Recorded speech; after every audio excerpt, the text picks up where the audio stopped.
jiwa raga dalam birahi kita kan janji-janji adakan simbol peradaban pada putra-putri bangsa kita kan bendera kemenangan di bumi pertiwi tak tegar tak goyah pantang menyerah demi masa depan maju terus Nusa Putra jayalah selamanya.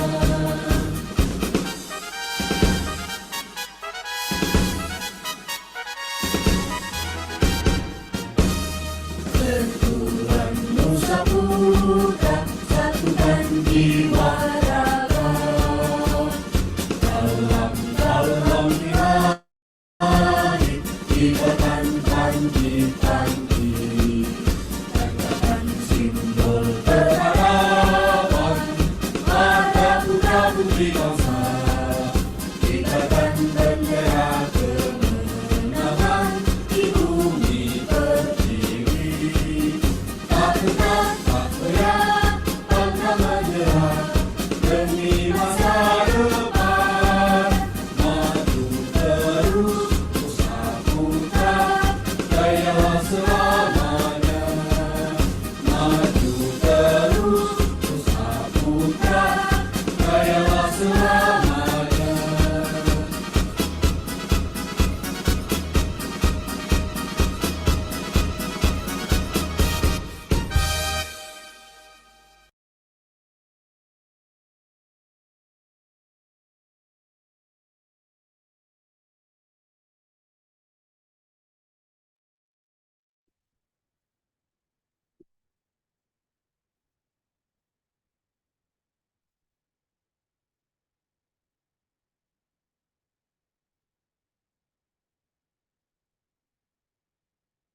Oke, suara saya jelas, teman-teman.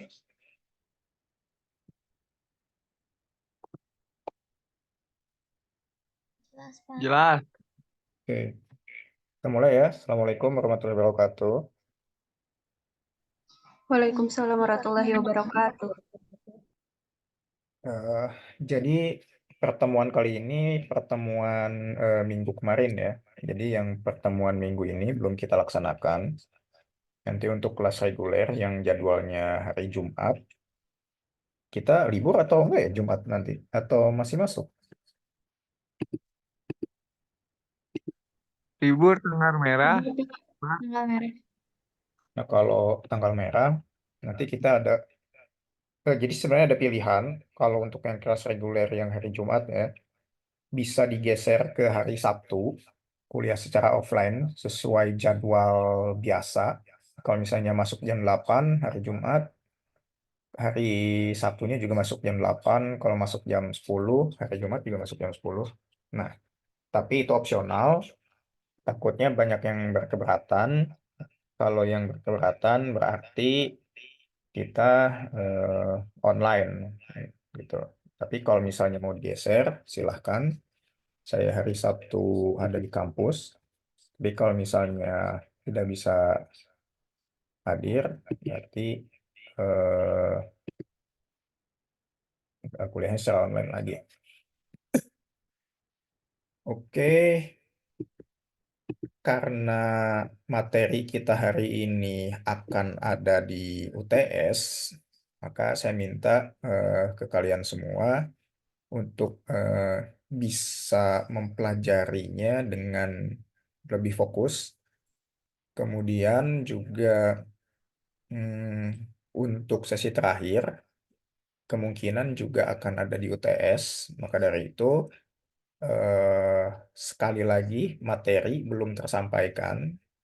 Jadi, walaupun nanti Jumat libur, pastikan ada kuliah pengganti ya teman-teman. Soalnya nanti tidak tersampaikan materi untuk UTS-nya.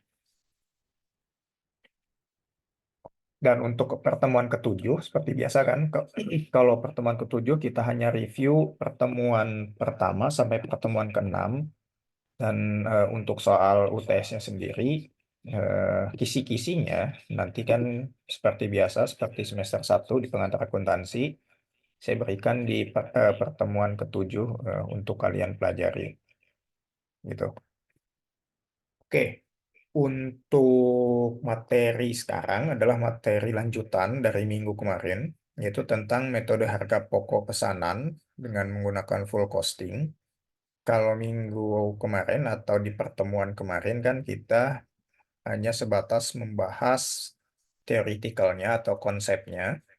Pertemuan kali ini kita bahas cara penyelesaian atau cara perhitungan metode harga pokok pesanan menggunakan full costing. Oke, kita lanjut saja. Di dalam penentuan metode harga pokok pesanan dengan full costing, perusahaan manufaktur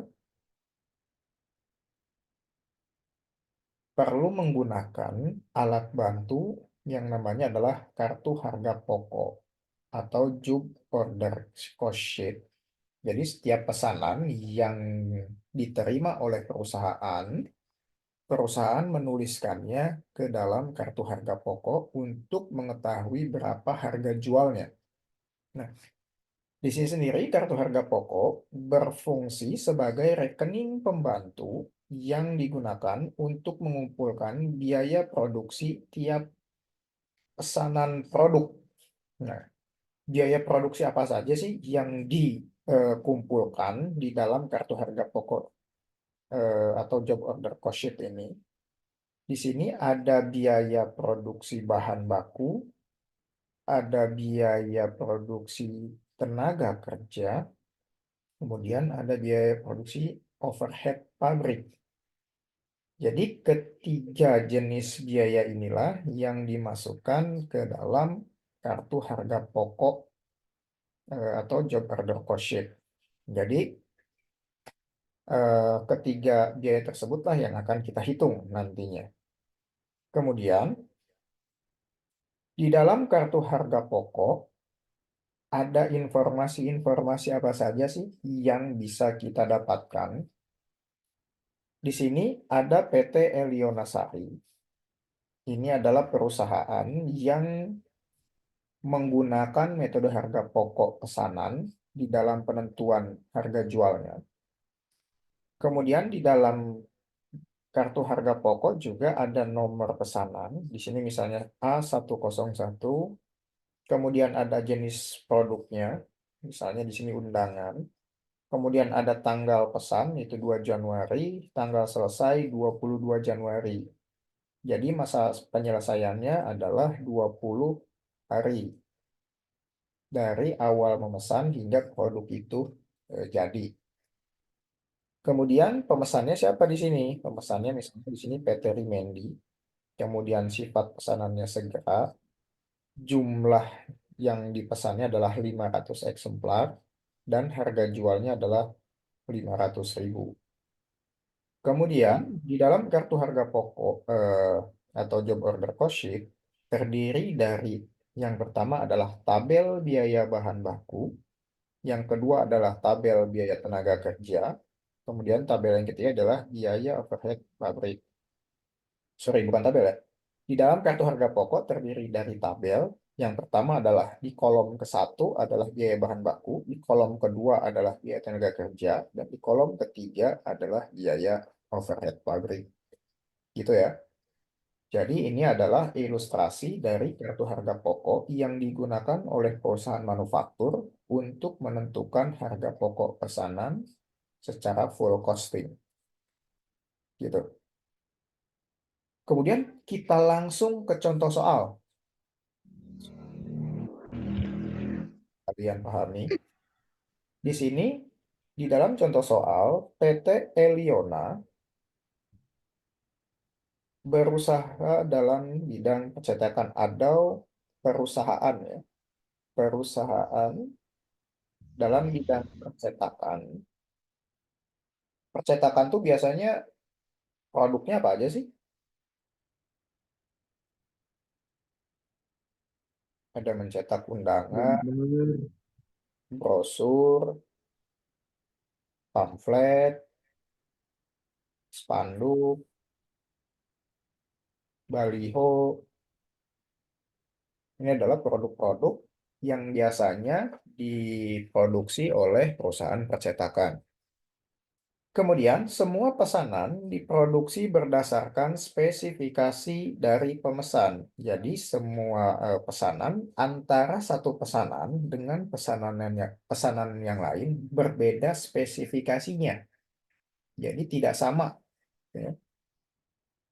Kemudian, dan biaya produksi dikumpulkan menurut pesanan yang diterima. Untuk dapat mencatat biaya produksi, tiap pesanan diberi nomor, dan setiap bukti pembukuan diberi identitas nomor pesanan yang bersangkutan. Misalnya dalam bulan November 2012, PT Eliona mendapatkan pesanan untuk mencetak undangan. Yang pertama adalah pesanan yang diterima adalah yaitu mencetak undangan sebanyak 1.500 lembar dari PT Rimendi. Harga yang dibebankan kepada pemesan tersebut adalah Rp3.000 per lembar. Dalam bulan yang sama, perusahaan juga menerima pesanan untuk mencetak pamflet iklan di sini sebanyak 20.000 lembar dari PT Oki. Jadi di bulan yang sama, perusahaan percetakan atau PT Eliona mendapatkan Si Ajib kebuka. yang pertama adalah pesanan dari PT Rimendi, yang kedua adalah dari PT Oki. Harga yang dibebankan kepada pemesan adalah Rp1.000 per lembar. Kemudian pesanan dari PT Rimendi diberi nomor 101 dan pesanan dari PT Oki diberi nomor 102. Nah, jadi pesanan yang dilakukan oleh PT Rimendi nanti kita menyebutnya adalah pesanan 101 untuk menyederhanakan penyebutan, dan pesanan yang dilakukan oleh PT Oki kita singkat jadi 102, ya. Kemudian langkah pertama yang akan kita lakukan untuk menentukan pesanan tersebut atau kedua pesanan tersebut adalah pembelian bahan baku dan bahan penolong. Jadi kita langkah pertama adalah menentukan pembelian bahan baku terlebih dahulu, ya, dan bahan penolong. Nah, kalau bahan baku ini sendiri kan termasuk ke dalam biaya produksi, kan, yang sifatnya langsung. Kalau bahan penolong termasuk ke dalam biaya produksi juga, akan tetapi sifatnya tak langsung. Oke. Kemudian di sini kita bahas yang pertama adalah pembelian bahan baku. Untuk membuat kedua pesanan tersebut diperlukan bahan baku kertas jenis X dan kertas jenis Y. Masing-masing totalnya adalah 850.000 dan 3.500.000. Kemudian bahan baku selanjutnya adalah tinta jenis A dan tinta jenis B, masing-masing 500.000 dan 625.000. Total bahan baku yang dibeli adalah 5.475.000. Total dari pembelian bahan baku tersebut. Kemudian pembelian bahan penolong. Di sini bahan penolong yang dibeli untuk membuat kedua pesanan tersebut adalah bahan penolong P dan bahan penolong Q. Bahan penolong P dibeli dengan total harga 170.000 dan bahan penolong Q dibeli dengan total harga 300.000. Maka jumlah bahan penolong yang dibeli adalah 470.000. Dan jumlah pembelian bahan baku dan bahan penolong yang dibutuhkan untuk pesanan 101 dan 102 adalah 5.945.000. Sini. Kemudian, setelah kita mengetahui berapa total dari pembelian bahan baku dan total pembelian dari bahan penolong, langkah selanjutnya adalah membuat jurnal untuk mencatat pembelian tersebut. Kita sudah belajar membuat jurnal di mata kuliah pengantar akuntansi semester kemarin. Nah, di sini kita ini lagi ya, ulangi lagi cara pembuatannya seperti apa. Nah, setelah kita mengetahui berapa total jumlah bahan baku yang dibeli dan berapa total jumlah biaya bahan penolong yang dibeli, yang pertama adalah kita membuat jurnal persediaan bahan baku. Di sini jurnal pertama ya.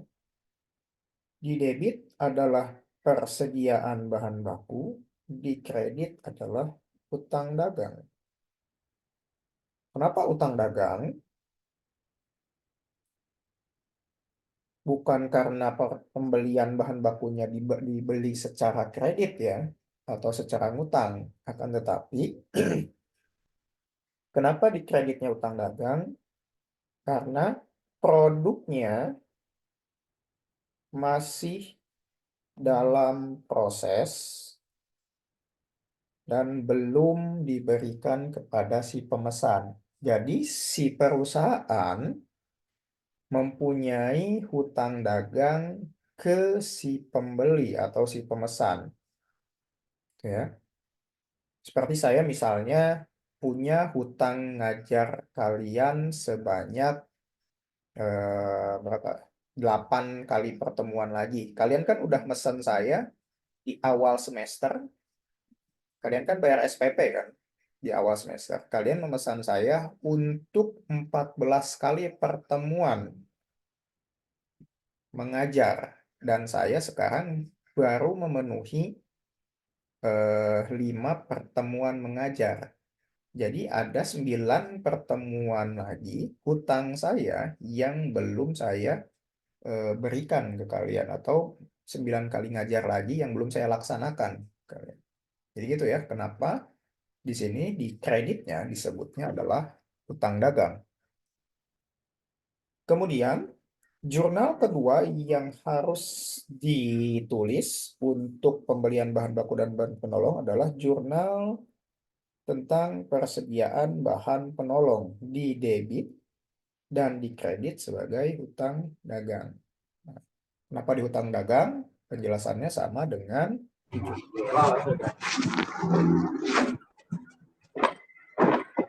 kemudian, setelah membuat dan menghitung pembelian bahan baku dan bahan penolong, langkah selanjutnya adalah kita menghitung pemakaian bahan baku dan bahan penolong yang dipakai dalam proses produksi. Tadi kan baru pembelian bahan baku dan bahan penolong. Sekarang menentukan atau menghitung pemakaian bahan baku dan bahan penolong dalam proses produksi. Di sini bahan baku untuk pesanan nomor 101. Di sini untuk pesanan 101 dibutuhkan bahan baku kertas jenis X dan tinta jenis A. Kertas jenis X yang dibutuhkan adalah 850.000, tinta jenis A adalah 500.000.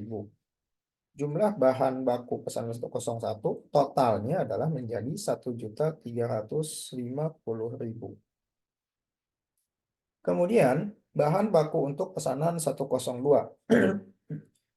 membutuhkan kertas jenis Y dan tinta jenis B. Di sini kertas jenis Y totalnya adalah 3.500.000 dan tinta jenis B totalnya 625.000. Jumlah bahan baku untuk pesanan nomor 102 adalah 4.125.000. Nah, jadi totalnya untuk membuat pesanan 101 bahan baku yang diperlukan adalah 1.350.000. Sedangkan bahan baku yang diperlukan untuk pesanan 102 adalah 4.125.000. Nah, kemudian jumlah bahan baku yang dipakai untuk kedua pesanan tersebut berapa? Totalnya adalah 5.475.000. Dari mana? Dari jumlah bahan baku pesanan 101 ditambah jumlah pesanan 10, jumlah bahan baku pesanan 102. Ya.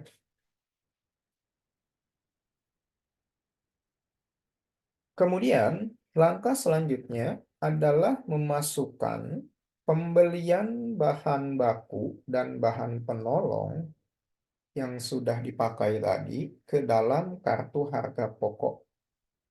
Nah, tadi kan nama perusahaan yang menggunakan kartu harga pokok adalah PT Eliona Yogyakarta. Sini kan. Pesanannya di sini 101. Jenis produknya tadi apa? Undangan. Tanggal pesanannya adalah 2 November, tanggal selesainya adalah 22 November. Kemudian pemesannya adalah PTR atau PT Rimendi tadi. Kemudian sifat pesanannya adalah segera. Jumlahnya adalah 1.500 dan harga jualnya adalah 4.500.000 rupiah.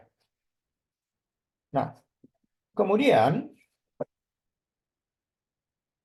di dalam kartu harga pokok terdapat tabel di mana kolom pertama menyatakan biaya bahan baku, kolom kedua menyatakan biaya tenaga kerja langsung, dan kolom ketiga menyatakan biaya overhead pabrik. Nah, di kolom biaya bahan baku, untuk pesanan 101, tadi kan sudah kita hitung, membutuhkan kertas jenis X dan tinta jenis A. Nah, ini kan, kertas jenis X, tinta Saat ini jenis A. pukul 11. Oke. Kemudian jumlahnya juga sudah kita hitung kan tadi, 850.000 dan 500.000. Kita pindahkan ke sini. Kemudian total jumlah biaya bahan baku adalah 1.350.000 di sini. Oke, itu ya. Setelah menentukan berapa biaya bahan bakunya, kita menentukan yang kedua adalah biaya tenaga kerja langsung. Di sini di dalam soal sudah ditentukan ya. Total biaya tenaga kerja langsung adalah 900.000. Jadi totalnya juga 900.000. Kemudian yang ketiga, di kolom biaya overhead pabrik, kita menentukan berapa biaya overhead pabrik dari pesanan 101. Di sini ada kolom dasar, di sini ada kolom tarif. Tarifnya dalam persen. Terus di sini 150. Berarti di sini adalah 150% ya. Kemudian dasarnya dari mana? Dari BTKL. Itu bukan BTKTL ya. BTKL. Nah, jumlahnya adalah 1.350.000. Saya ingin tanya, dari mana 1.350.000 ini? Untuk biaya overhead pabrik pesanan 101. Dari mana? Dari penjumlahan BB, Pak. Dari sini. Di sini, 7.000. Iya. Nah, Dari jumlah BTKL dikali 50%, Pak. Jadi 900.000 dikali 150%. good. Jadi bukan dari sini ya, bukan dari BBB ya, tapi dari 150% dikali 900.000. Nah, jadi 150% dikali 900.000. Maka hasilnya adalah 1.350.000. Jadi bukan dari ini ya, bukan dari total BBB. Tapi berdasarkan tarifnya di sini. Tarif BTKL kan 900.000. Kemudian BOP tarifnya adalah 150% dari BTKL. Jadi tarif 150% dikali 900.000. Totalnya adalah 1.350.000. Walaupun jumlah biaya bahan baku dan BOP sama, tapi 1.350.000 ininya bukan dari jumlah biaya bahan baku. tapi perkalian antara tarif BOP dengan jumlah BTKL. Ini ya. Oke. Kemudian, setelah kita ketahui berapa masing-masing biaya untuk membuat pesanan 101, itu biaya bahan baku tadi kan 1.350.000. Kemudian untuk tenaga kerja langsung ini kan BBB, BTKL tadi 900.000. Kemudian BOP tadi 1.350.000. Oke, ini kan. Maka totalnya adalah sekarang untuk pesanan 101 jumlah bahan baku yang dipergunakan, untuk pesanan 101 biaya produksi yang dipergunakan untuk membuat pesanan 101 adalah 3.100.000. Gitu ya. Ini tanyakan dulu nggak terkait penentuan penentuan harga pokok pesanan 101. Itu cara pengambilan tarifnya gimana, Pak? Yang ini, yang BOP ya. Ya, yang Nah, persenan. yang persenan ini soalnya dari soal. Jadi bukan nanti di dalam tarif 150% ini bisa saja bukan 150, bisa juga 50, bisa juga 100, bisa juga 20%. Gitu ya. Jadi tergantung soalnya. Kalau misalnya 100% berarti kan tinggal dikalikan 900.000, berarti jumlahnya 900.000. Tapi kalau 50% dikalikan 900.000, total tarif BOP-nya berarti 450.000. Gitu. Jadi tergantung soalnya, dan masing-masing soal berbeda nanti untuk penentuan tarif dasarnya. Gitu ya. Di sini, ditanyakan dulu nggak?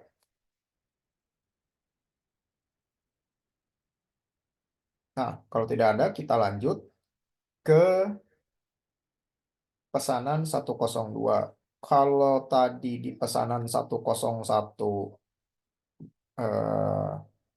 jenis produknya adalah undangan, kalau di sini jenis produknya adalah pamflet iklan, kemudian tanggal pesanannya 15 November sampai 16 Desember, pemesannya PTO atau PT Oki, sifat pesanannya biasa, jumlah yang dipesannya adalah 200.000 lembar, dan harga jualnya adalah 20 juta. Ya. Sama seperti penentuan biaya produksi pesanan 101, pesanan 102 juga untuk biayanya dimasukkan ke dalam kartu harga pokok. Di sini ada tabel. Yang pertama ada kolom biaya bahan baku, yang kedua adalah kolom biaya tenaga kerja langsung, yang ketiga adalah kolom biaya overhead pabrik. Kemudian di kolom biaya bahan baku, yang dibutuhkan untuk pesanan 102 adalah kertas Y dan tinta B. Dari mana kita tahu yang dibutuhkan pesanan 102 itu dari mana? Dari sini kan? Nah, dari soal ini. Yang dibutuhkan kertas jenis Y dan tinta jenis B. Kertas jenis Y totalnya 3.500.000, tinta jenis B totalnya 625.000. Nah, dari kedua ini kan. Tinggal dipindahkan ke sini. Nah, ini kan. Kemudian nih, setelah itu dijumlahkan berapa biaya bahan baku yang dibutuhkan untuk pesanan 102. Tinggal jumlahkan, totalnya adalah 4.125.000. Kemudian di kolom kedua ada biaya tenaga kerja langsung yang dibutuhkan untuk pesanan 102. Di sini jumlahnya adalah 5 juta. Jadi ini tergantung soal ya. Kalau di pesanan 101 kan 900.000. Kalau di sini adalah 5 juta. Jadi tergantung soal. Kemudian tarif dasarnya juga sama gitu kebetulan ya. Tapi saya tekankan tarif dasar tidak harus mutlak 150%, bisa juga 100%, bisa juga 50%, 20%, dan lain-lain. Ya, tergantung soal. Kemudian di sini tarif dasarnya juga tidak mesti adalah biaya tenaga kerja langsung. Bisa juga di sini adalah tarif dasarnya biaya bahan baku. Kalau misalnya tarif dasarnya biaya bahan baku, tarif BOP 150% ini bukan dikalikan BTKL, ya, tapi dikalikan dengan total biaya bahan baku di sini. Nah, 150%-nya dikalikan 4.125.000 kalau tarif dasarnya BBB. Tapi kalau tarif dasarnya BTKL, sama ya. Tadi seperti contoh 101, pesanan 101, dikalikan dengan jumlah biaya tenaga kerja langsung. Jadi 150% ini dikalikan 5 juta. Hasilnya adalah berapa? 150% dikali 5 juta, hasilnya berapa? 7.500.000. Nah, 500 gitu. Kemudian, setelah diketahui berapa biaya bahan baku, biaya tenaga kerja langsung, biaya overhead pabrik untuk pesanan 102, langkah selanjutnya adalah mengakumulasikan ketiga biaya tersebut menjadi total biaya produksi 102. Totalnya adalah 16.625.000. Dari mana ini?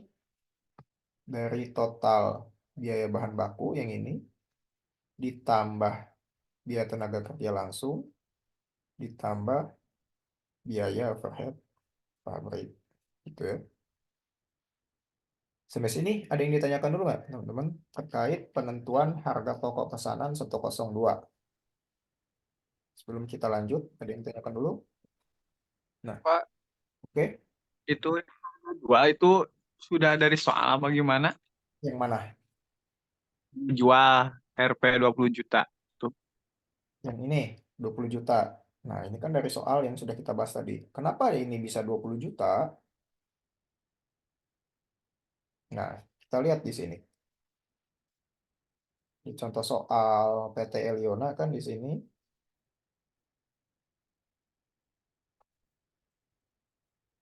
Misal di sini.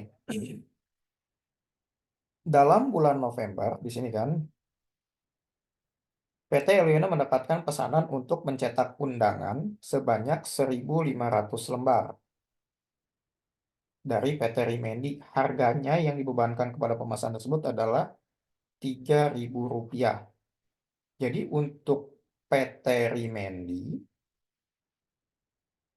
atau PTR ya disingkatnya di dalam kartu harga pokok, di sini memesan 1.500 undangan dengan harga per undangannya adalah Rp3.000. Maka total untuk pesanannya berapa? Kalau untuk PT Rimendi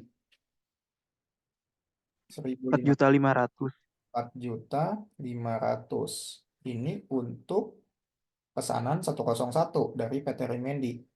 Akan tetapi ada pesanan 102 dari PT Oki di sini. Nah, kemudian dalam bulan yang sama, perusahaan juga menerima pesanan untuk mencetak pamflet iklan sebanyak 20.000 lembar dari PT Oki. Nah, jadi pamfletnya yang dipesan adalah sebanyak 20.000 lembar dari PT Oki. Kemudian, harga yang dibebankan kepada pemesan adalah Rp1.000. Nah, di sini dikalikan 1.000. Maka pesanan dari PT Oki berapa? Jadinya 20 juta. 20 juta. 20 juta. Oke, coba kita cek di dalam kartu harga pokok. Untuk pesanan PT Rimendi atau PTR, di sini berapa sih jumlahnya? Ini kan? 4.500.000 ya. PTR. Kemudian untuk PTO atau pesanan 102 jumlahnya tadi berapa? 20 juta. Jadi 20 juta adalah dari total pesanan yang yang dipesan dikalikan dengan harga jual per unitnya. Gitu ya. Di 20 jutanya dan 4.500.000-nya dari proses perhitungan soal tadi. Jadi dan nanti di kartu harga pokoknya ditulis berapa harga jual dari masing-masing total pesanan. Gitu. Sampai sini, ada yang tanyakan dulu nggak?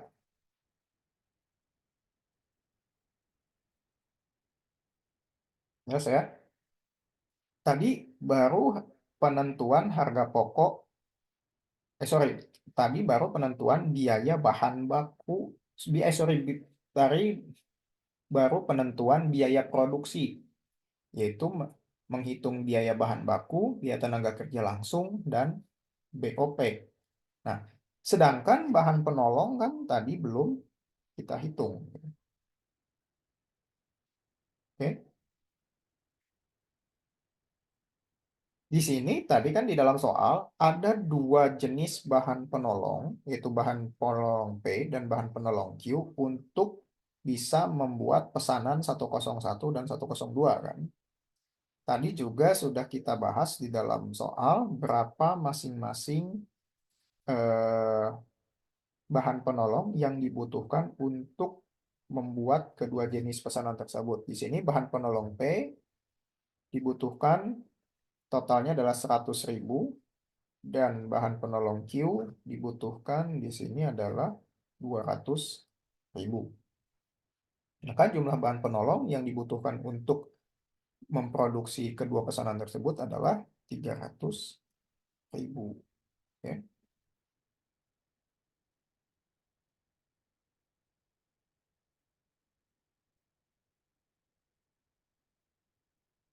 Nah, ini adalah bahan penolong yang diperlukan untuk membuat kedua pesanan tersebut. Setelah kita ketahui berapa total bahan penolong yang dibutuhkan, maka langkah selanjutnya adalah kita kan sudah mengetahui berapa total biaya bahan baku yang diperlukan untuk memproduksi kedua pesanan tersebut dan berapa total biaya bahan penolong untuk memproduksi kedua pesanan tersebut kan. Sini untuk pencatatan jurnalnya adalah di jurnal ketiga. Di debit adalah barang dalam proses sebanyak 5.475.000. Ini. Dari mana nih 5.475.000? Ada yang bisa bantu saya nggak? Dan di debit kenapa ditulisnya adalah barang dalam proses? Karena tadi yang persediaan awal itu belum diproses, Mbak. Yang mana? 4 juta? 5 Ya, 175 yang mana? Yang ini ya. Nah, kita lihat di sini. ya, Nah, 5.475.000. Nah, kita lihat di sini pemakaian bahan baku. Berarti kan masih dalam proses produksi. Jadi, kalau misalnya masih dalam proses produksi, maka di dalam penulisan jurnalnya di debit menjadi barang dalam proses. Ya.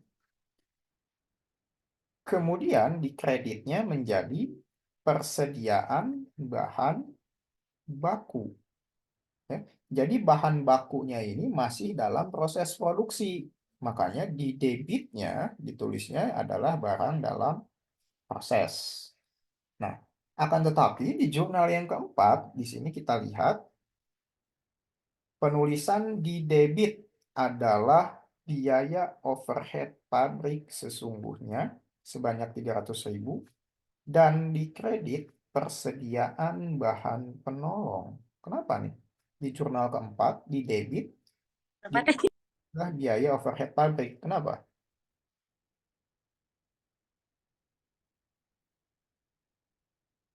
Yang bisa bantu? BOP-nya sudah dipakai, sudah jadi otomatis jadi persediaan bahan penolong. Tuh. Jadi gini, kan untuk memproduksi sebuah pesanan tuh dibutuhkan berbagai jenis biaya produksi kan. Biaya produksi sendiri kan terdiri dari biaya produksi di sini. Biaya produksi terbagi menjadi dua kan tadi pas kita bahas di awal. Nah, ini kan biaya produksi itu terbagi menjadi dua, ada biaya produksi yang sifatnya langsung, ada biaya produksi yang sifatnya tidak langsung. Yang ini.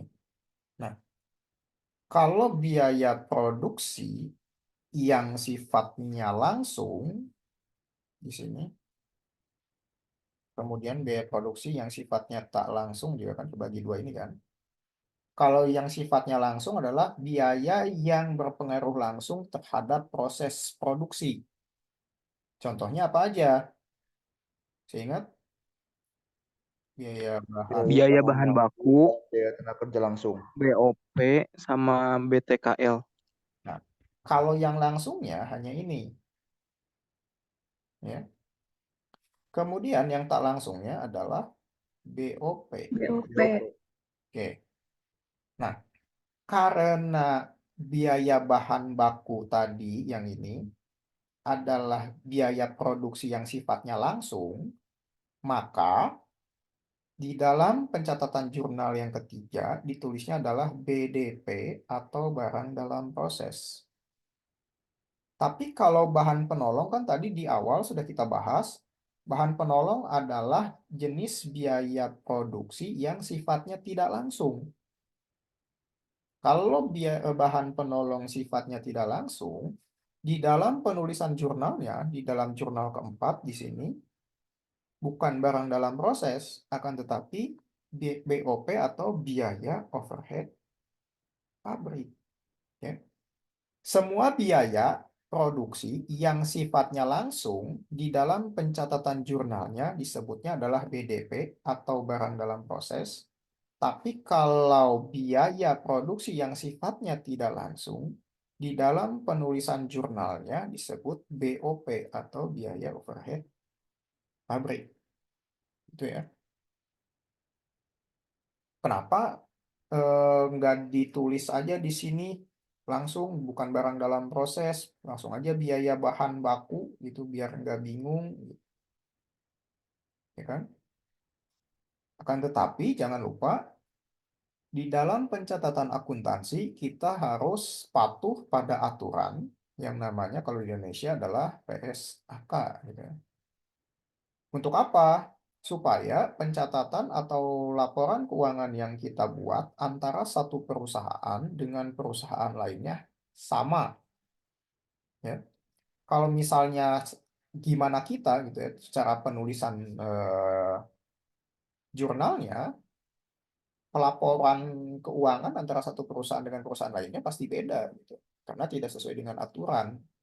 Karena itu memang aturannya, karena memang bahan baku yang dibelinya itu masih dalam proses, maka di dalam pencatatan jurnalnya pun disebut barang dalam proses. Kalau sifat biaya produksinya langsung. Tapi kalau sifat biaya produksinya tak langsung, maka di dalam penjurnalan disebutnya adalah biaya overhead pabrik. Ya. Sampai sini ada yang tanyakan dulu nggak? Terkait penjurnalan pemakaian bahan baku dan bahan penolong. Sebelum kita lanjut ke pencatatan biaya tenaga kerja.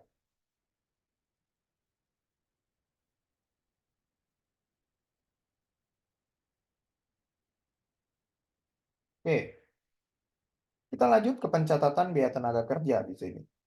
Dari contoh di atas, misalnya biaya tenaga kerja yang dikeluarkan oleh Departemen Produksi adalah sebagai berikut. Upah langsung pesanan nomor 101 dibutuhkan pengerjaannya adalah 225 jam. per jamnya adalah 4.000. Kemudian upah langsung yang dikeluarkannya adalah 900.000.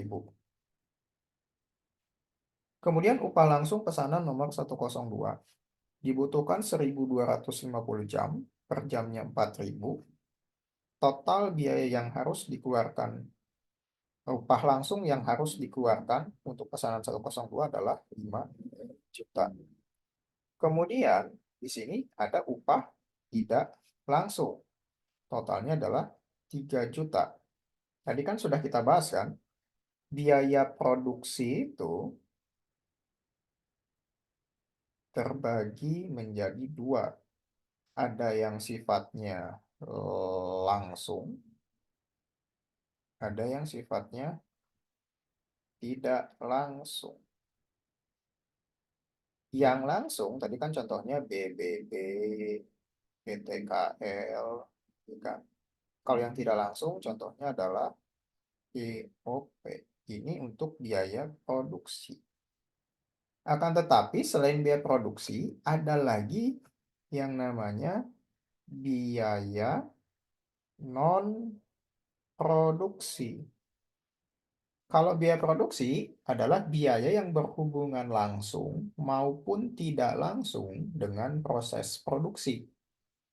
Tapi kalau biaya non-produksi adalah biaya yang sama sekali tidak berhubungan dengan proses produksi, baik secara langsung maupun tidak langsung.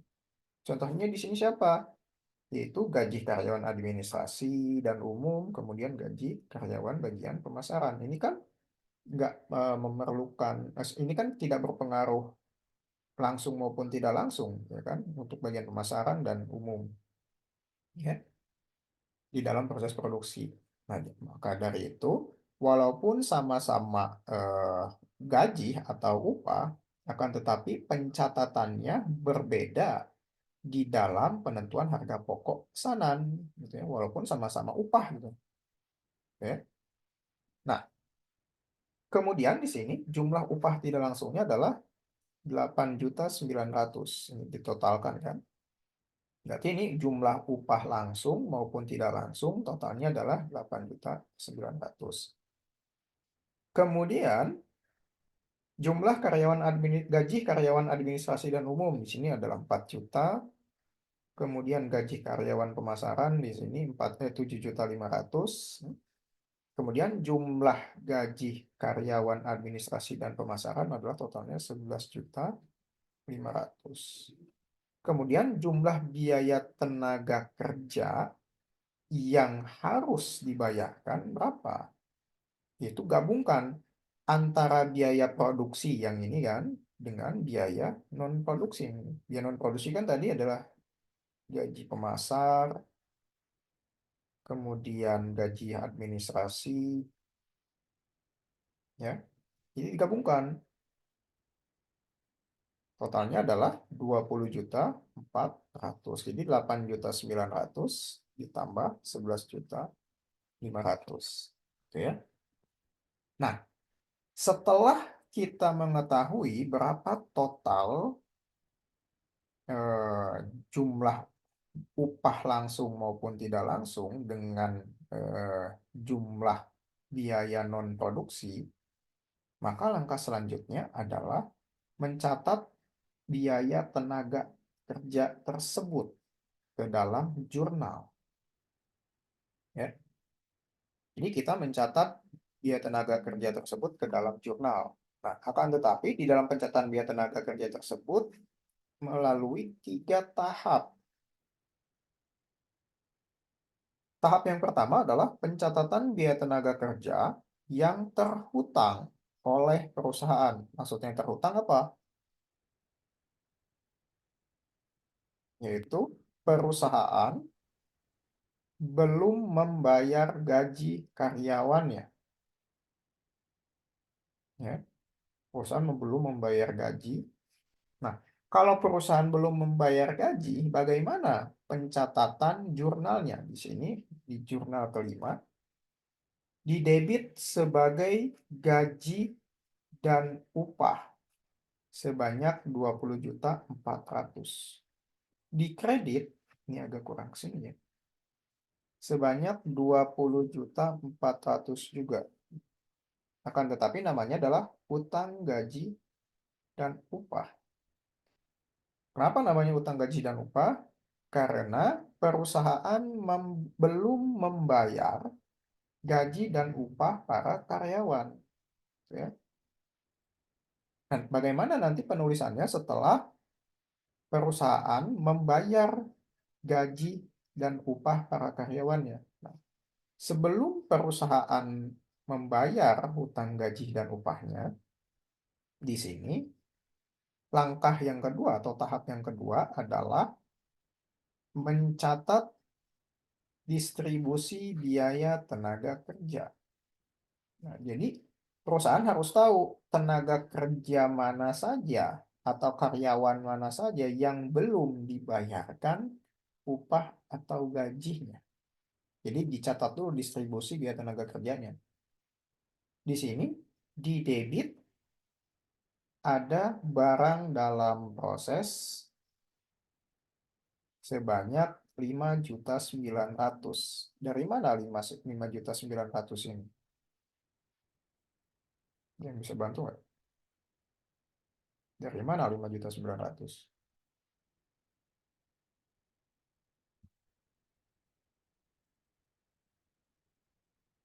Dari sini ada nggak 5.900.000?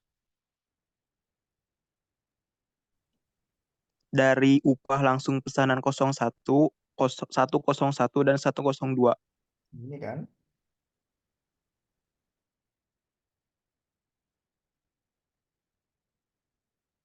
Nah, ini kan? Oke. Jumlahnya adalah 5.900.000. Yang jadi pertanyaan di sini, kenapa di debit namanya menjadi barang dalam proses?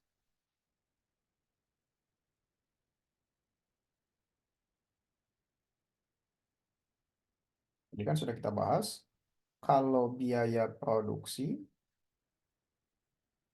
biaya itu kan terbagi menjadi dua kategori besar, ada biaya produksi dan biaya non-produksi. Biaya produksi kan terbagi lagi menjadi dua kan.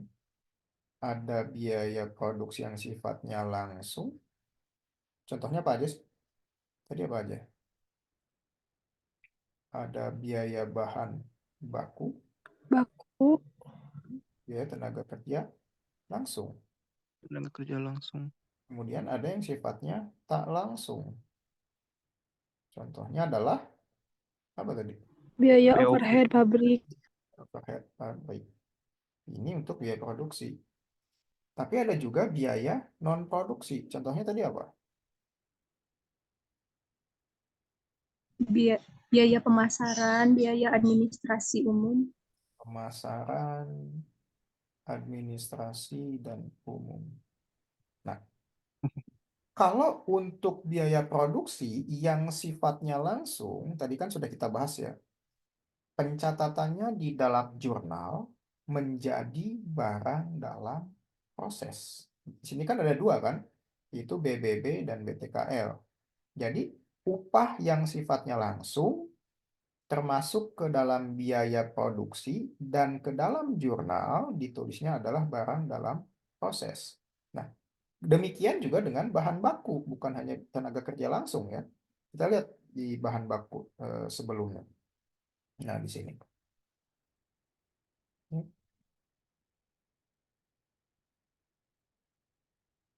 Nah, di sini jurnal untuk mencatat pemakaian bahan baku, gitu kan.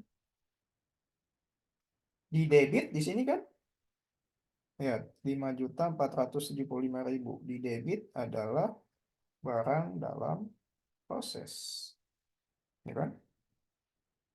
Dari mana diketahui 5.475? Dari sini kan, dari total bahan baku yang dipakai. Nah, di bahan baku pun sama, barang dalam proses. Akan tetapi yang sifatnya tidak langsung di sini adalah bahan penolongnya kan. Bahan penolongnya kalau sifatnya tidak langsung ditulis ke dalam jurnalnya adalah biaya overhead pabrik. Nah, Untuk bahan baku sendiri kan di sini sama kan, barang dalam proses. Kemudian untuk tenaga kerja langsung juga sama kan, barang dalam proses di debit. Ini nih. Karena kedua biaya tersebut termasuk biaya produksi yang sifatnya langsung. Gitu. Jadi penulisannya di dalam jurnal menjadi barang dalam proses. Gitu ya. Oke. Kemudian di debit juga ada BOP sesungguhnya sebanyak 3 juta. Dari mana 3 juta ini? Dari biaya Upah kerja. tidak langsung. Ini kan. Upah. Ya Pak, upah tidak langsung. Tadi kan kalau biaya produksi yang sifatnya tidak langsung ini kan termasuk ke dalam kategori ya BOP. overhead pabrik gitu. Makanya penulisannya ke dalam jurnal termasuk ke dalam ditulisnya adalah biaya overhead pabrik. Sedangkan biaya non produksi ini kan ada pemasaran dan administrasi umum kan ke dalam jurnal tidak diganti nomenklatur atau terminologinya. Jadi tulis aja biaya administrasi, biaya pemasaran gitu kalau untuk non produksi. Kalau untuk biaya produksi terminologinya ke dalam jurnal berbeda ya. Kalau yang berhubungannya langsung disebut barang dalam proses, tapi kalau hubungannya tidak langsung atau biaya produksi yang sifatnya tak langsung ditulis ke dalam jurnalnya menjadi biaya overhead pabrik. Gitu ya. Kemudian dikredit menjadi gaji dan upah. Sampai sini ada yang tanyakan dulu nggak teman-teman terkait dengan pencatatan distribusi biaya tenaga kerja? Oke. Kemudian setelah kita mengetahui berapa distribusi biaya tenaga kerjanya, langkah selanjutnya adalah pencatatan pembayaran gaji dan upah. Nah, sekarang udah dibayar. Kalau tadi kan yang ini terhutang kan, belum dibayar. Kalau yang ini udah dibayar. Kalau udah dibayar, gajinya, pencatatannya ke dalam jurnal seperti apa sih? Nah, di sini di debit menjadi utang gaji dan upah yang tadinya kalau di sini kan tadinya di kredit kan, utang gaji dan upah yang ini tadinya di kredit pindah menjadi di debit, kemudian di kreditnya menjadi kas. Kenapa jadi kas? Di kreditnya di dalam Karena sudah ada dibayar. pengeluaran. Sudah dibayarkan. biarkan menggunakan kas atau uang tunai perusahaan gitu. Ya, teman-teman. Sampai sini ada yang tanyakan nggak? Sebelum tadi kan kita sudah membuat atau menghitung jurnal biaya bahan baku dan biaya tenaga kerja langsung. Nah, sekarang yang ketiga nih, biaya overhead pabrik. Nah, misal dari contoh di sini. Di contoh di atas, misalnya BOP atau biaya overhead pabrik dibebankan kepada produk atas dasar tarif 150%. Dari mana 150% ini? Dari sini kan, dari soal di dalam kartu harga pokok ya, atau job order cost sheet. Nah, di pesanan 102 150%, 101 pun totalnya adalah 150%. Oke. Kemudian dengan demikian, BOP yang dibebankan kepada tiap pesanan dihitung sebagai berikut. Pesanan 101 150% kali 900.000, pesanan 102 150% kali 5 juta. Dari mana nih 900.000 dan 5 jutanya?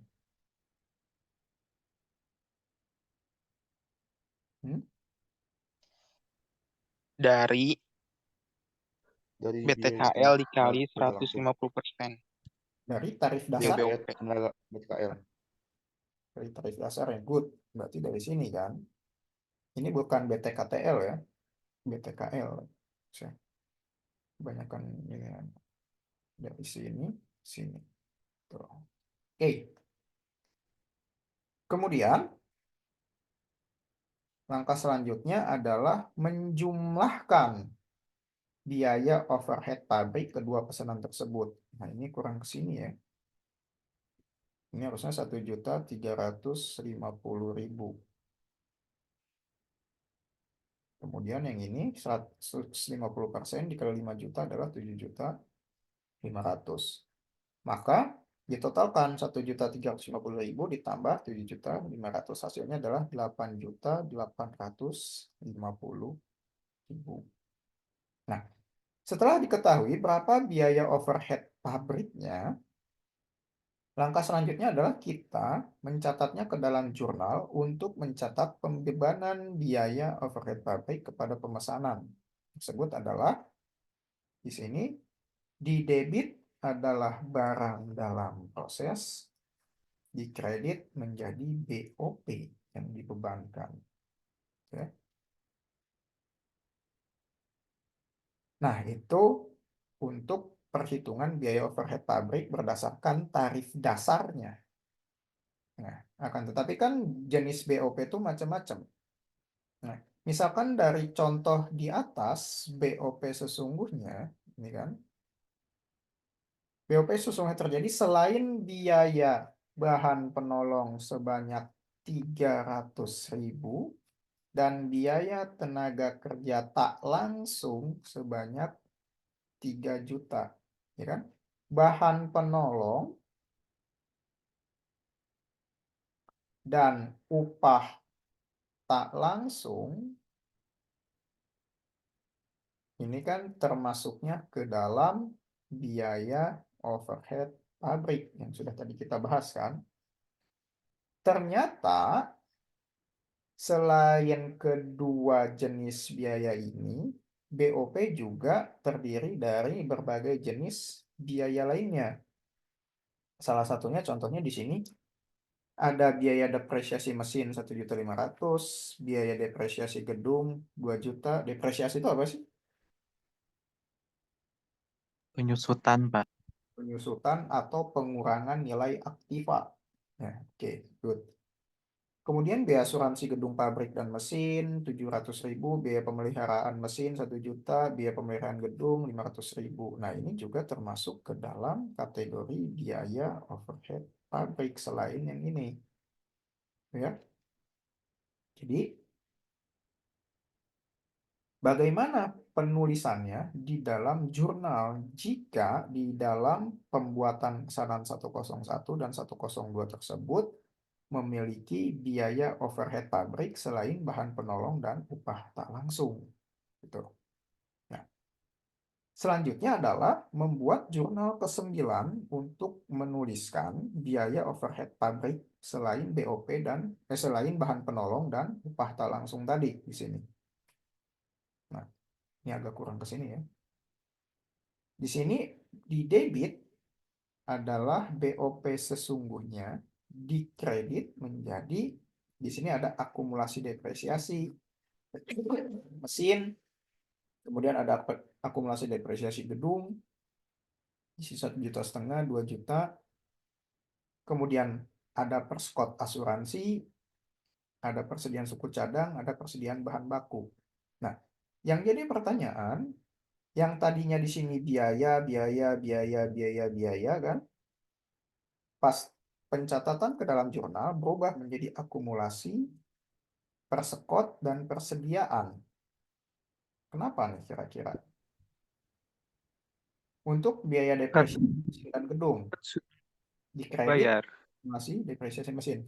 Kenapa? Karena biaya tersebut sudah dibayar sehingga jurnalnya berbeda gitu. Good.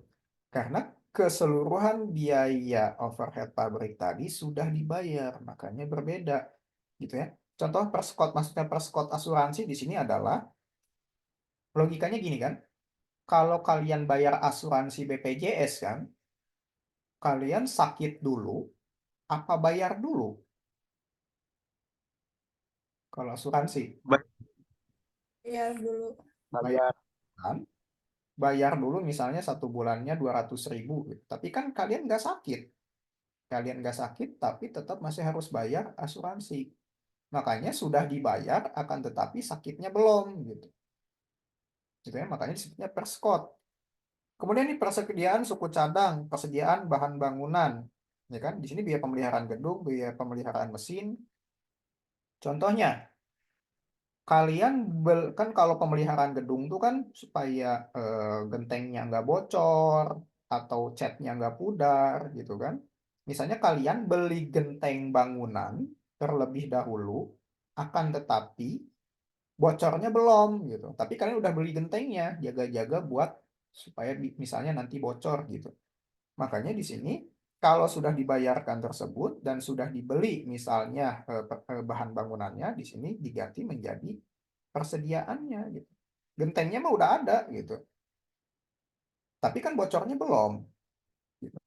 Tapi udah dibeli gitu. Makanya tadi betul karena memang sudah dibayarkan. Makanya pencatatannya di dalam jurnal pun berbeda. Yang tadinya biaya, ini kan biaya, di dalam pencatatannya ke dalam jurnal menjadi akumulasi, persekot, dan persediaan.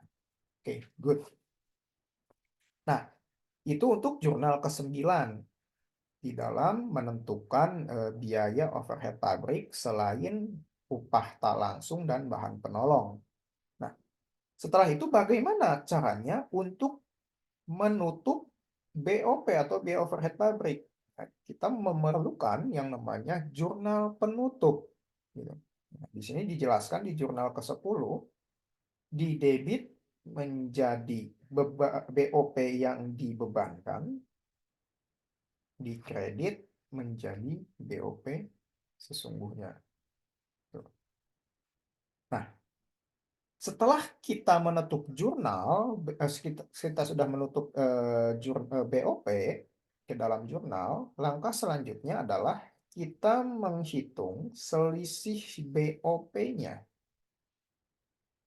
Nah, selisih BOP ini ada di sisi debit, ada di sisi kredit.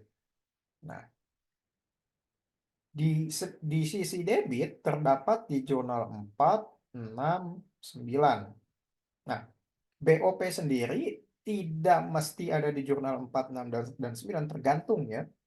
Jadi nggak ada pakemnya, bisa juga 2, 5, 7 gitu. Tapi kebetulan aja di sini 4, 6, 9. Nah, coba kita cek satu-satu. Benar nggak sih BOP di sisi debit ada di jurnal 4? Kita lihat di sini. Nah, benar nggak sih BOP ada di jurnal keempat di sisi debit? Nah, ini kan ada biaya overhead pabrik. Kemudian selain 4 tadi ada di jurnal berapa lagi? 6. Jurnal 6. 6, good. Nah, di sini kan lihat ada barang dalam kok dalam proses. BOP sesungguhnya dan BOP. Berapa di sini BOP-nya? 3 juta. 3 juta. Kalau di sini berapa? Kalau di jurnal 4? 300.000. Selain di jurnal 4, 6, ada di jurnal apa lagi? 9. 9. Di debit 9 ini kan BOP sesungguhnya berapa? 5.700.000. 5.700.000. Tinggal dipindahkan ke sini. 300, 3 juta, dan 5.700.000. Maka total BOP di sisi debit adalah 9 juta. Begitu. Kemudian kita lihat di sisi kredit. Ada di jurnal ke-10. Bener nggak sih? Nah, di sisi kredit ini juga nggak ada pakemnya harus di jurnal ke-10 ya. Tergantung nanti kalian nulisnya di jurnal keberapa. Ya. Akan tetapi di dalam contoh soal ini, BOP di sisi kredit ada di jurnal 10. Nah, ini kan BOP sesungguhnya. Jadi BOP yang termasuk di sini adalah BOP sesungguhnya ya, bukan BOP yang dibebankan. Ya. Khusus BOP sesungguhnya. Kalau dibebankan berbeda. Nah, di sini 8.850.000. Setelah diketahui berapa BOP di sisi debit dan BOP di sisi kredit, kita hitung selisihnya. Nah, kalau di sini terjadi selisih pembebanan kurang, namanya adalah under applied. Nah, kalau pembebanannya kurang. Tapi kalau terjadi pembebanan lebih, di sini sebutnya bukan lagi under applied, tapi over applied. Gitu ya. Kalau ini kan 9 juta, ini 8.850.000. Tapi kalau dibalik misalnya di sininya 8.850.000, di sininya 9 juta misalnya. Totalnya berapa? Jadi Minus 150.000. minus 150.000. Saya ingatkan kembali lagi, di dalam pencatatan akuntansi tidak ada kata minus.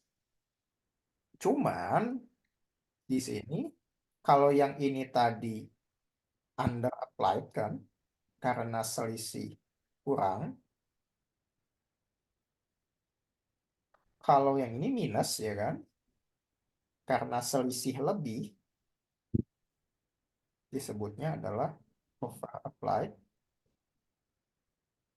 Nah, jadi minus ini dihilangkan tapi diganti dengan keterangan di sebelah kanan atau kirinya. Di sini misalnya selisih pembebanan bank disebut under applied.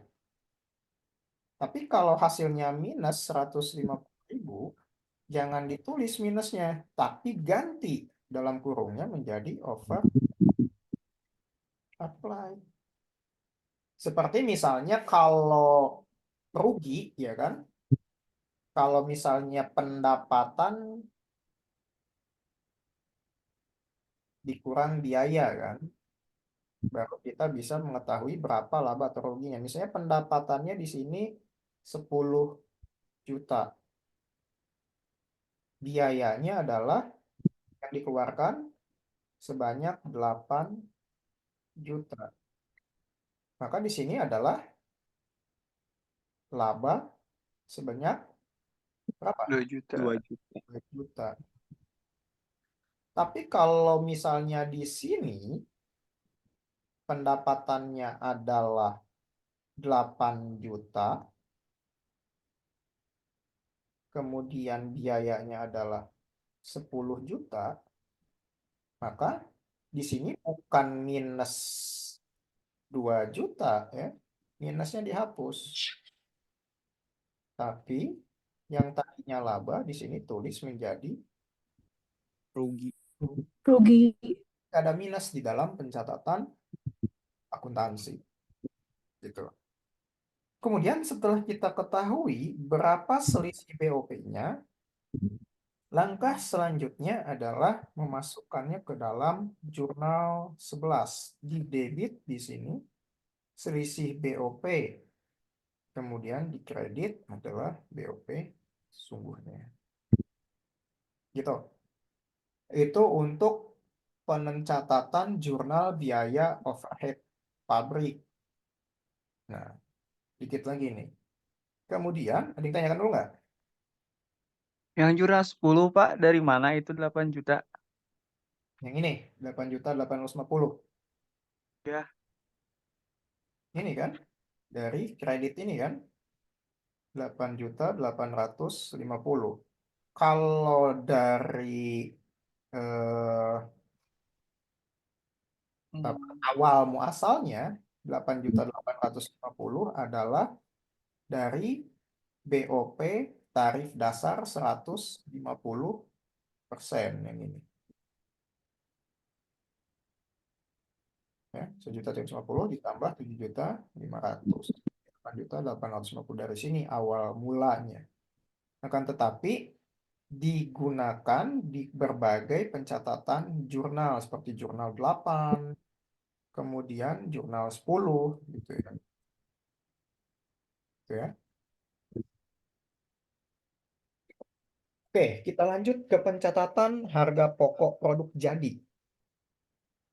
Di sini pencatatan harga pokok produk jadi setelah pesanan selesai diproduksi.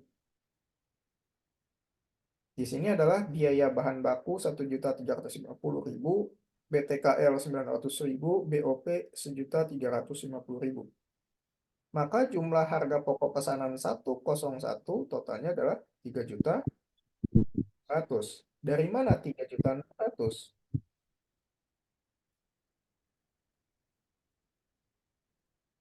Kalau ingin gampangnya, kita lihat kartu harga pokok dari pesanan 101.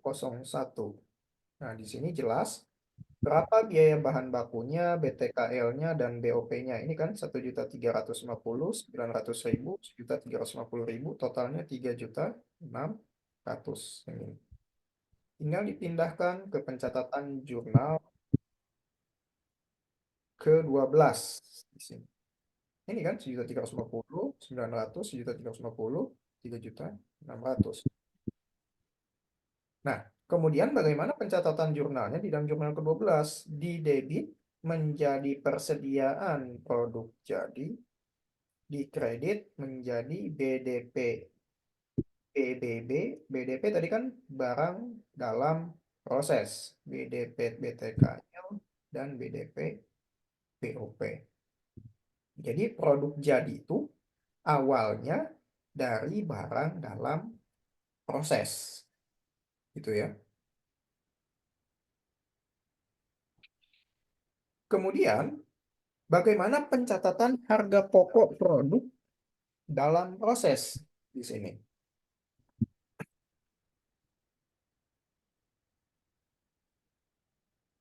Nah, di sini pencatatan harga pokok produk dalam proses pesanan 102.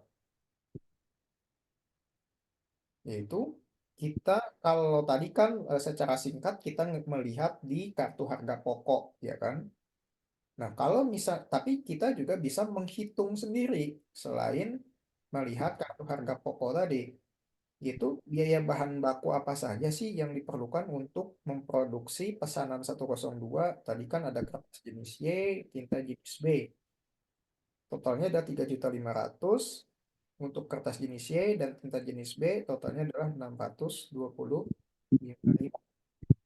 Kemudian berapa jumlah biaya bahan bakunya adalah 4.125.000.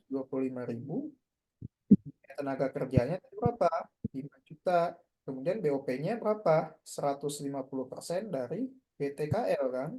Jadi 5 juta ini. Berarti 150% kali 5 juta hasilnya 7.500.000. Maka harga pokok produk dalam prosesnya menjadi 16.625.000 gitu. Nah, coba benar nggak sih? Totalnya adalah 16.625.000. Kita bisa memvalidasinya di kartu harga pokok pesanan 102. Nah, ini kan BBB-nya 4.125, kemudian BTKL-nya 5 juta, BOP-nya 7,5 juta, totalnya 16.625.000. Nah, ini kan sama kan? Nah, kemudian setelah kita mengetahui berapa harga pokok produk dalam prosesnya, bagaimana pencatatannya ke dalam jurnal? Di sini ada jurnal 13. Di debit, persediaan produk dalam proses 16.625.000. Di kredit, BDP, BBB, BBDP, BTKL, dan BDP, BOP. Sama seperti yang pesanan 101. Akan tetapi, yang jadi pertanyaan adalah kenapa di debit pesanan 101 disebutnya persediaan produk jadi, tapi di pesanan 102 di debit namanya persediaan produk dalam proses di debit? Apa kira-kira alasannya?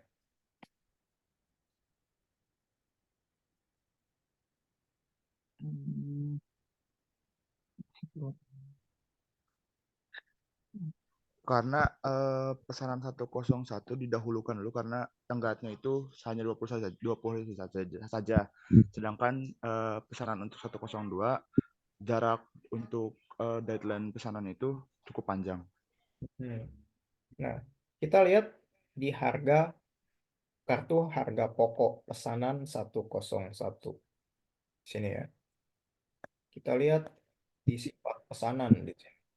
Kalau 101 sifat pesanannya adalah segera. Kemudian di pesanan 102 sifat pesanannya apa di sini?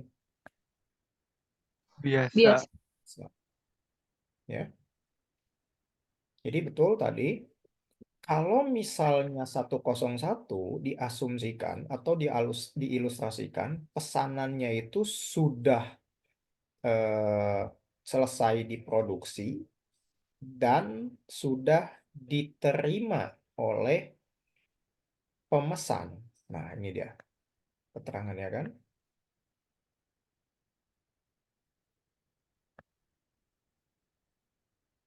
Telah selesai dan telah diserahkan kepada pemesan. Sorry, bukan yang itu ya. Nah, setelah jadi pesanan. Nah, ini dia. Pencatatan harga pokok produk setelah pesanan selesai diproduksi.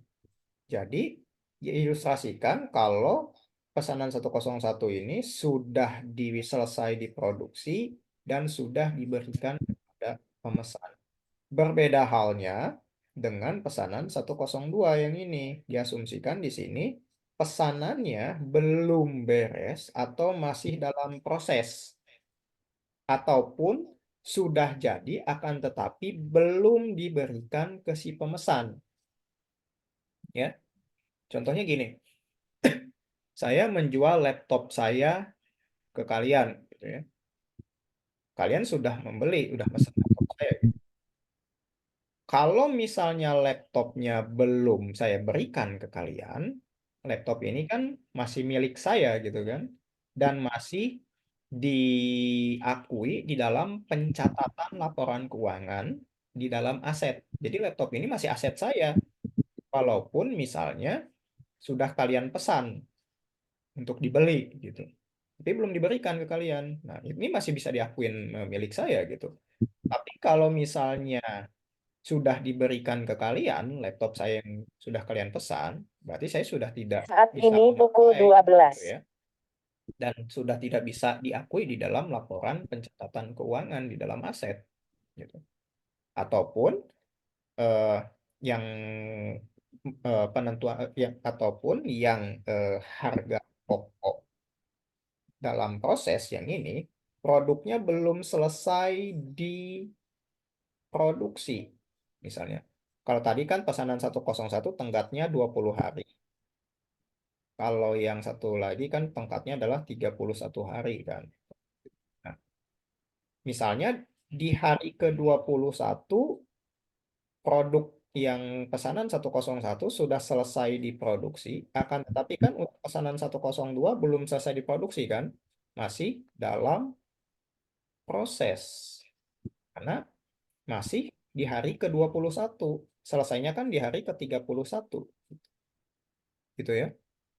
Jadi diasumsikan masih belum selesai dan masih belum diberikan kepada konsumen atau pemesan. Gitu ya. Nah, kemudian bagaimana pencatatan harga pokok produk yang dijualnya? Di sini harga pokok pesanan 101 yang telah selesai diserahkan kepada pemesan ditulis dalam jurnal ke-14, didebit menjadi harga pokok penjualan, dikredit sebagai persediaan produk jadi. Tadi kan persediaan produk jadi ada di sisi debit kan di sini. Kemudian setelah ditentukan berapa harga pokok penjualannya, persediaan produk jadi pindah ke sisi kredit dan di sisi debitnya menjadi harga pokok penjualan.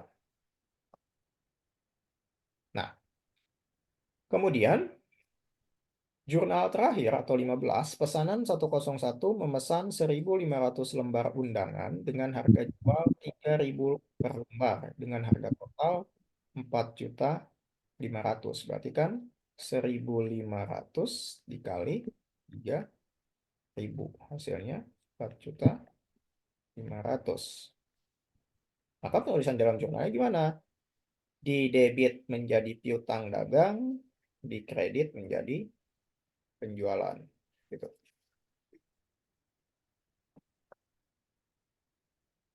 Sampai sini ada yang tanyakan nggak, teman-teman?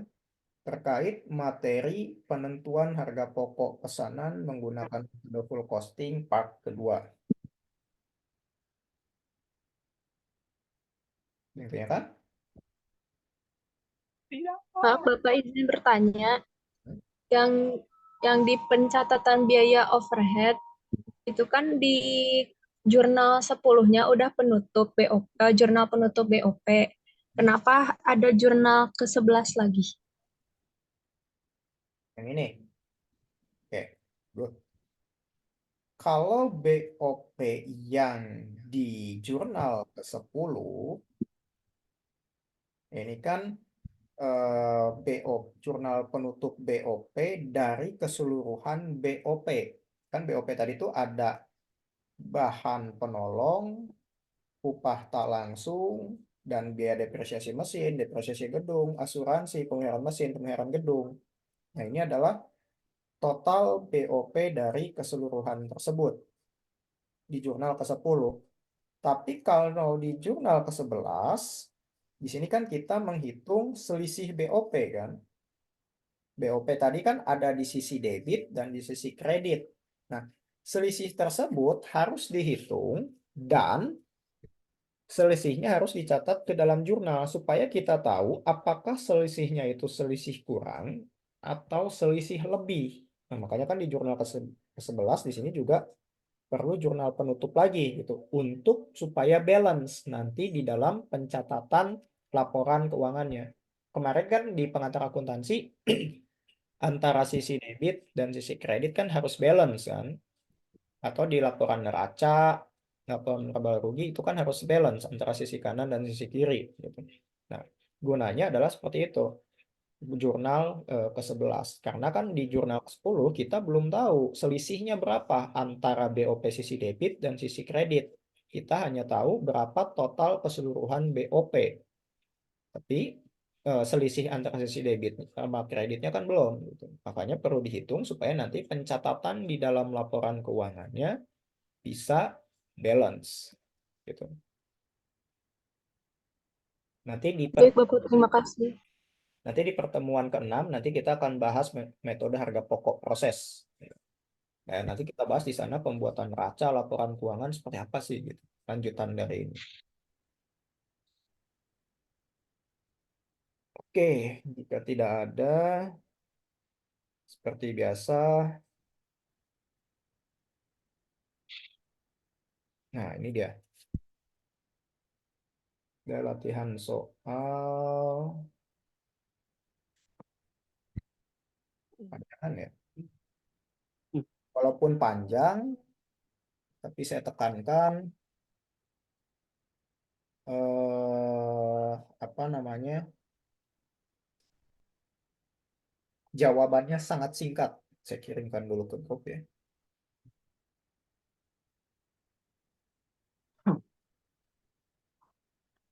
Hmm.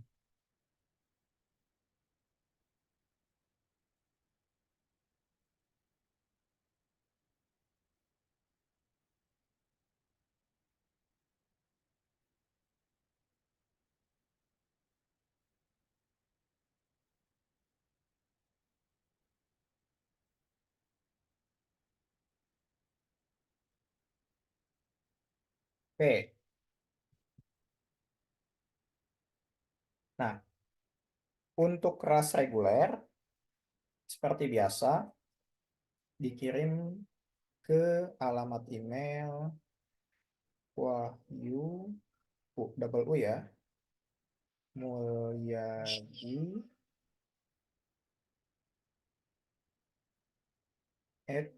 @gmail.com. Kalau untuk kelas reguler, saya tunggu sampai jam 18.00. Tapi kalau untuk kelas karyawan atau non reguler, fleksibel lah ya. Setelah selesai kerja.